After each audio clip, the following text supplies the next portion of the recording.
Welcome, everybody, to another episode of Dan-A-Plooza. My guest at this time is a very talented filmmaker. Let's give a virtual round of applause for Shawn Wright.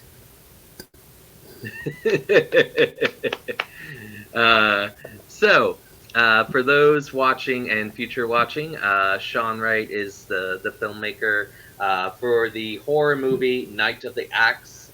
Check out his website. That's www.facemeltfeatures.com. You can buy there. I know you mentioned that you're having it in stock, the Blu-ray and the DVD for Night of the Axe, but there's also wonderful merchandise to order right now. So everybody, take a look at that. I've been promoting it in the Dan-A-Plooza page. So, Shawn, thanks again for being here and taking the time to do this chat with me. Thank you for having me. I appreciate it. You're welcome. So, have you always been like a fanatic about horror film, even growing up? Yeah, for the most part. When I was younger, I was into a lot of spooky kind of stuff. I grew up in Scooby Doo. I love Scooby Doo. So, that sort of snowballed onto liking other horror adjacent things when I was growing up, Afraid of the Dark and stuff like that. And then eventually I, found, actual horror films, and I sort of fell in love with those. And yeah, it just went deeper. So, starting out with Scooby-Doo, did you have like a favorite Scooby-Doo kind of a villain, or were you more for the gang? Oh, the zombies on Zombie Island. There you go. Zombie Island is always was one of my favorites. Though my wife prefers Witch's Ghost. Yeah. I love Witch's Ghost, but Zombie Island, Scooby Doo and Zombie Island is just the best. Yeah, and that's a newer one, is it not? Not really. I think it was like '98 or something like that, maybe 2000. Okay. Yeah, but it was I think it was like the first animated film they did of Scooby Doo. Oh yeah. Versus the old VHS copy and episodes, and Yeah, and I had that on VHS. Yeah. So moving into that, did you develop certain horror movie favorites for yours? Yeah, I really, I sort of started out in the Friday the 13th, Halloween territory, and those are still some of my favorites. But I'd say one of my favorite horror films of all time is the original Evil Dead. Yes. I love that one.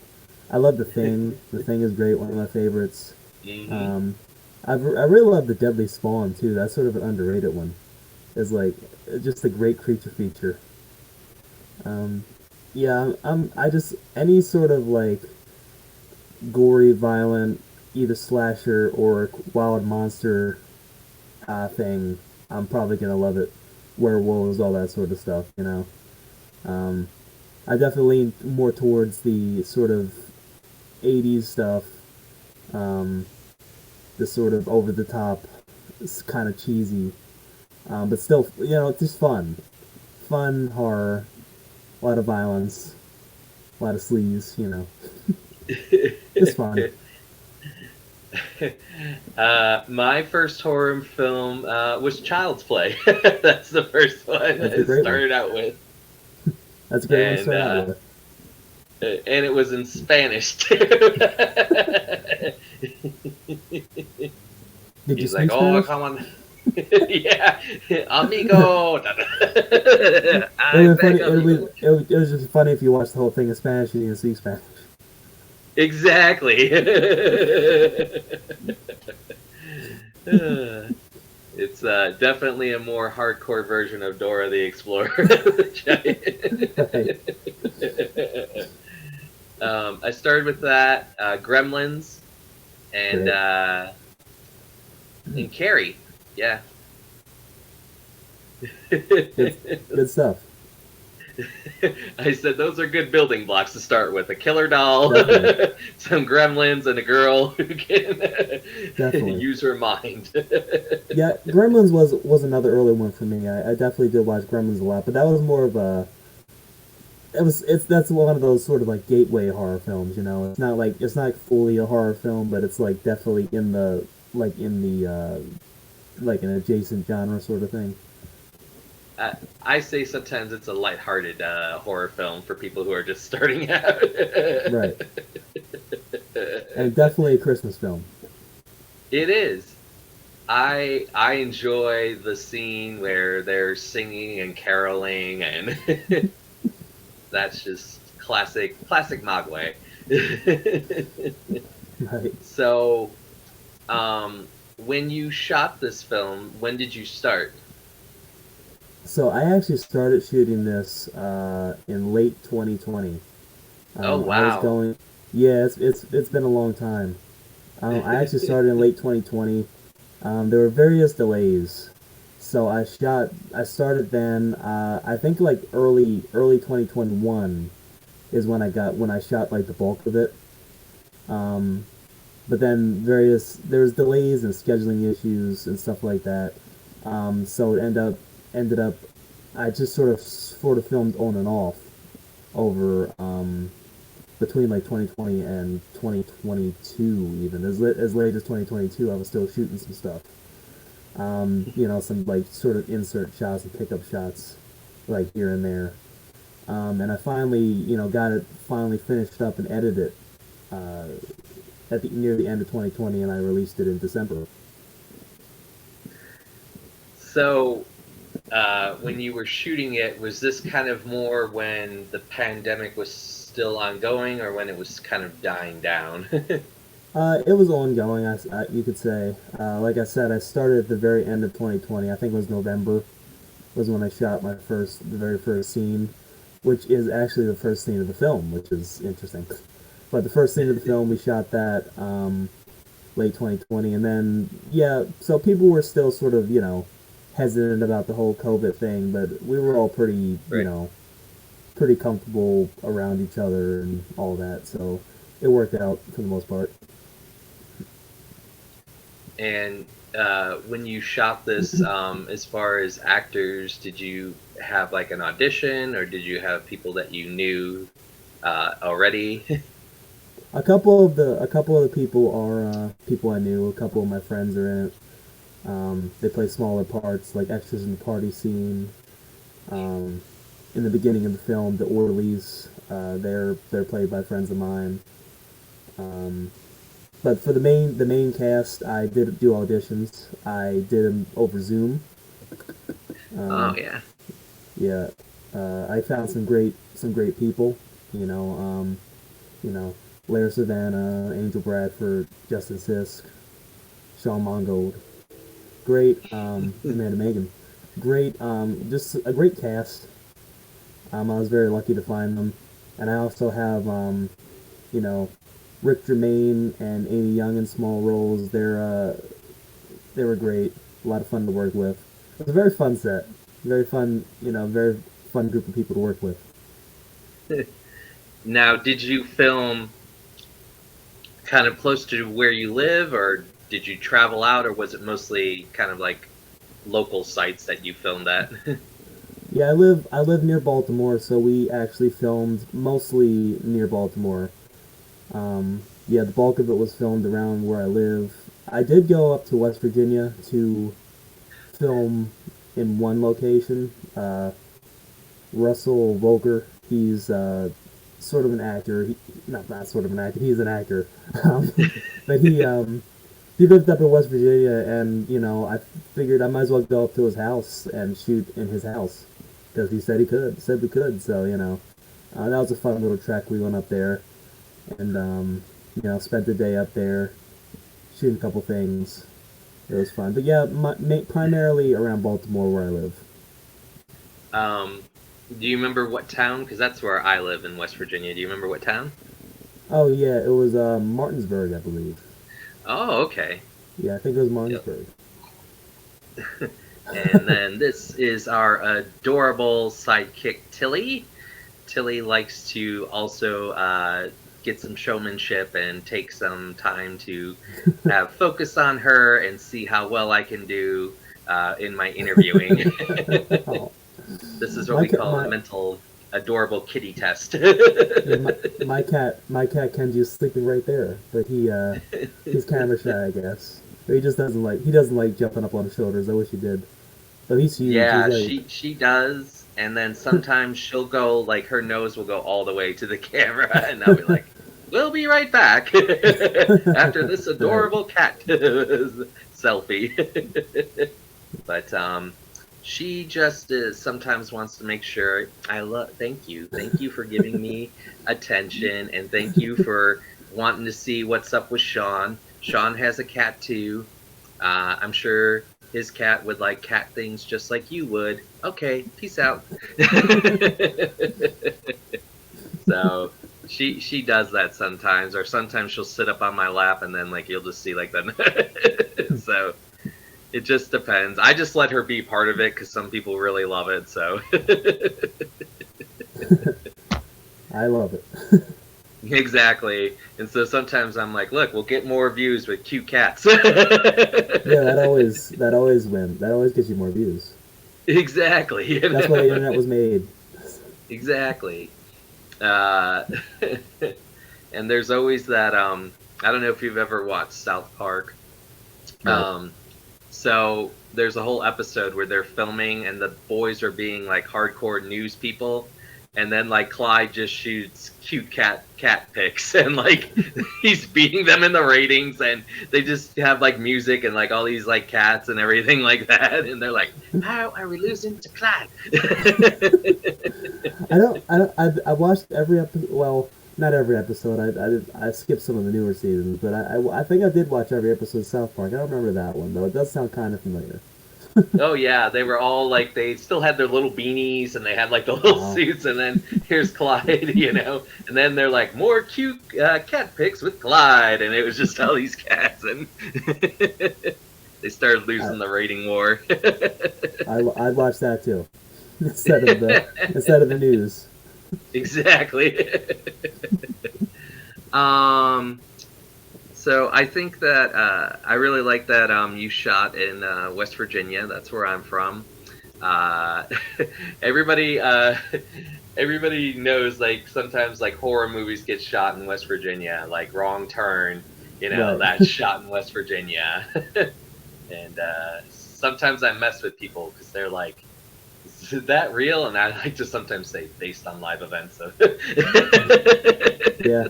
like a Yeah, documentary. yeah, my mom moved to West Virginia.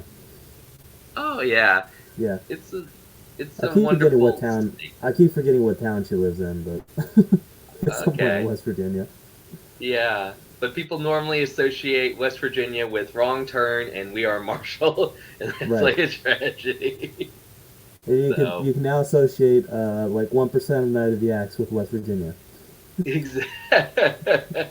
so we'll have Wrong Turn, We Are Marshall, Night of the Axe, and then we still have Don Knotts, you know. Right. So you got to put him in between the horror features. Oh my. Um, So, did you do like any different kind of special effects while working this whole shoot? Did you have a team that helped you with that? Well, I would love to have had a team. I had um, yeah, I had a guy who I was working with, but he had some scheduling issues, so Hmm. some life things came up, and he had to drop out.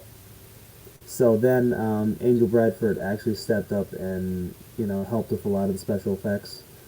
So yeah, we had a bunch of different effects. I don't want to spoil anything for those who haven't watched it, but it was just some fun gory effects. Um, Sort of simple stuff, nothing over the top. Um, I would have loved to have gotten higher caliber special effects, but when you're working with a super small budget and you have time and time and not staffing, but time and like crew limitations. Hmm. You got to do what you can do. You got to get away with what you can get away with, and I hope that if you watch the film, you'll see that there's a lot of love and care put into the special effects. Um, yeah, because I'm a big special effects person, so that's like one of my favorite parts of the horror genre is all the crazy gory fun stuff you see. That's definitely something that drew me to the genre in general. But definitely for I future productions, I want to take it over the top. I kind of always enjoy when they make the kind of like the prosthetic head, and if it gets Right. like cut off, those are that's always my favorite. And that is in the Friday the 13th movie with Junior when his head gets. Yeah, I think that's part 5, right? Yeah. Yeah, yeah, it Yep. is. So, is that something you would like to do someday, or? It's actually something I attempted to do at Night of the X, but I think that it didn't work out. We had a head, but the shot just didn't work. We only had like basically one chance at it, and the shot didn't really work. But I did have some fake heads. Not necessarily a prosthetic head, but I did have a couple fake heads getting abused. So keep an eye out for that. Now, as far as and working with the budget, was anything? Did you really have? Did you buy everything, or did people donate that anything for the film? Well, pretty much everything you see was purchased by me. Um, I mean, obviously we shot in Airbnb, so like I didn't have to do much set dressing or that sort of thing, because I sort of just used the house as is. It was a pretty creepy house. Um, Not like horror movie creepy, just unsettling creepy, kind of like weird paint schemes, weird things sitting around, Yeah. which was lucky on my part. I just happened to find this house that was perfect for a horror film. But yeah, like the cast pretty much provided their own wardrobes, so that was the sort of budget I'm working with here. So the cast had their own wardrobes. Like I said, minimal really set dressing and stuff like that. Props I provided, the fake axes and stuff like that, real axes, you know. So yeah, it was a very DIY situation where just use what you can use, get what you can get, you know, buy the rest if you can afford it. Exactly, exactly. So is this because I've kind of seen? Did any horror movie kind of inspire Night of the Axe, or was that all from your imagination? Well, of course, it's all from my imagination, but I definitely have some inspirations. Halloween sort of inspired the story quite a bit because it's an escaped mental patient. Excuse me. It's an escaped mental patient who goes on a killing spree in his hometown. Um, as far as the look of the killer, I took inspiration from Friday the 13th Part 2 and the Town of Dreaded Sundown with the sack-headed killer. My guy has a pillowcase. Um, so yeah, it's just I definitely take a lot of inspiration from all kinds of things. Classic slasher films. I take some inspiration from Italian horror. I'm a big fan of Italian horror, so I definitely take some from that. Um, so yeah, it's just a love letter to old school slashers, really. And I was gonna ask that because when I saw that, I thought of the Town That Dreaded Sundown in Friday the 13th.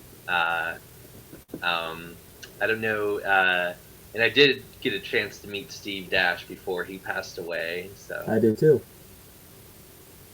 isn't He's he good such around his a? mania. He was such a delight. Yes, he was a very nice guy. Exactly. Do you have a favorite Jason out of all of them between Ari, Steve Dash, C.J. Graham, Kane Hodder? Um, well, my favorite, I think my favorite Friday the 13th is probably part three. So Hmm. I would say that probably Richard Brooker in that case. But, Ted Okay. White's great. Ted White was great. Steve Dash was great as, Sackhead Jason. That's sort of a great underrated Jason, you know. So yeah, I'd say like my favorite Friday the 13th films are probably 2, 3, and 4. I do really love 7. Seven's great. Um, I love them all really. Like I can't say there's any I don't like. But I think that probably 2, 3, and 4 will probably stand out as my absolute favorites of the Fridays. So I'd say those three Jasons are probably my top Jasons. Love for Jason X in space. Yeah, I mean it's fun. It is. I like when he he punches the one girl and everything, and she just explodes her Yeah, head. yeah, the frozen head thing. Yeah, that's my favorite. And the one that always kills me now is Jason Takes Manhattan. Jason takes that cruise ship, right? Exactly. Well, I just think it's funny that the guy wants to box Jason on the rooftop, and he's like, he just gets his block knocked off. Yeah, And that's the highlight of that film for sure. it really is. And then I've been making jokes on this because, like, okay, so Jason went to Manhattan in the 90s, and now Ghostface just found the subway to go into Scream in 2023. Right, late to the party. The transportation in Woodsboro is not the best. Right, he could have taken a bus. You he, he was like, "This Uber's not going to work. All right, everyone's going to know who I am." But I don't know. Have you seen the new Scream movie? No, I haven't really. I was never a huge Scream fan. Not like anything against them. It's just not something I really checked out too much. You know. So yeah, I have not checked out the latest Scream, but I probably will eventually. I'll probably eventually get around to watching all the Screams. It's just something that sort of slipped off my radar. Because I Definitely. enjoy horror comedies to a degree. I know Scream's not really a horror comedy, but it's more of like a tongue-in-cheek kind of parody of slasher films while being a slasher film. Yeah. Um, and it's not like I necessarily dislike horror comedies. It's just not my favorite. I tend to go for more of the straightforward horror films where it's not necessarily supposed to be funny, you know. But I mean, I definitely will get the Scream eventually. It's just was never high on my radar for some reason. Even though So, Ghostface is pretty cool. Ghostface is cool. oh yeah, definitely. And I like that anybody can be Ghostface. Kind of like also with Jason and Michael Myers. So I kind of always like that it could be anybody behind the mask. Yeah, um, as far as those killers, I was gonna say because of the horror comedies, no killer clowns from outer space. I do enjoy Killer Clowns. Killer Clowns is fun, but It is. yeah, I love the shadow puppet scene and him just eating all the people. And yeah. Like I said, I don't dislike and never watch horror comedies. It's just not my favorite. as far as serious horror films, would The Shining be up there for you? I never really got into Shining either. It's just it just seems. First off, it's pretty long, isn't it? Isn't it like, well, maybe like Yeah. 2 hours, which isn't that long, I guess, especially compared to some of the movies coming out nowadays. But um, I don't know. It just never hit it for me. The Shining. I don't know. I don't know what it is about it. I need to really sit down and watch it because it's like people say it's the greatest horror movie ever made and whatnot. But I I just haven't gotten around to watching it. I don't know. Yeah, I think it might be not the greatest of all time, but I think for when it was shot, it could be great because of all the special effects and how things built and how it was all put together. So I might say maybe in that time frame or era. Right.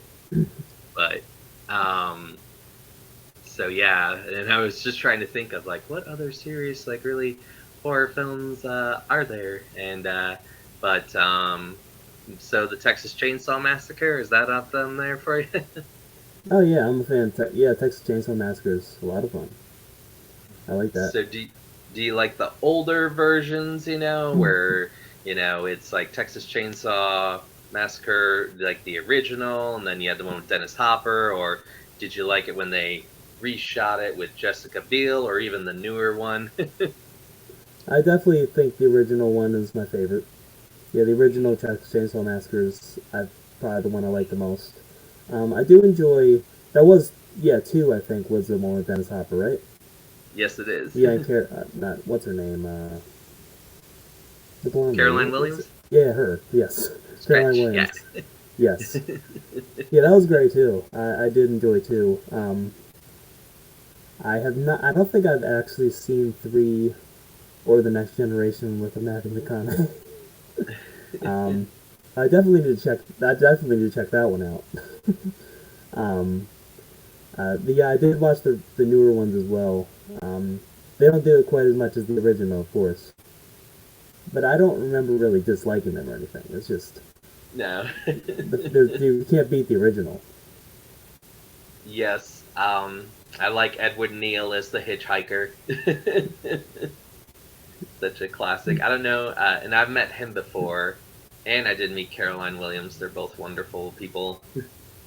And I know recently you were at Creature Feature. What was that experience like? It was pretty fun.